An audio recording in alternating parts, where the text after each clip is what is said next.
ভাইয়ারা আপুরা, আমি আজকে খাসির পায়া দিয়ে নেহারি রান্না করছি বন্ধুরা। দেখো কত সুন্দর লোভনীয় হয়েছে বন্ধুরা, সেদ্ধ হয়ে গেছে, গলে গেছে। দেখো বন্ধুরা, এটা তোমরা রান্না করে রুটি, পরোটা, নান রুটি দিয়ে খেতে পারো বন্ধুরা। দারুণ মজা হবে, দারুণ স্বাদ হবে। নেহারি যে কী উপকারে আসে তা তো তোমরা ভালো করেই জানো। আমি সব সময় গরুর নেহারি রান্না করি, গরুর পায়ার। আজকে আমি খাসির পায়া দিয়ে রান্না করছি বন্ধুরা। দেখো কত সুস্বাদু, দারুণ। তোমরা যদি রান্না করো তাইলে বুঝতে পারবে যে কত সুস্বাদু হয়।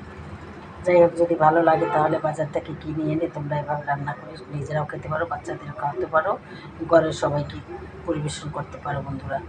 তাহলে বন্ধুরা, যদি ভালো লাগে তাহলে আমাকে অবশ্যই একটা লাইক দিবে, আমার চ্যানেলটাকেও সাবস্ক্রাইব করে দেবে এবং শেয়ার করে দেবে। তাহলেই আমি এই ধরনের ছোটোখাটো সুন্দর সুন্দর ভিডিও নিয়ে সামনের দিকে আসতে পারি।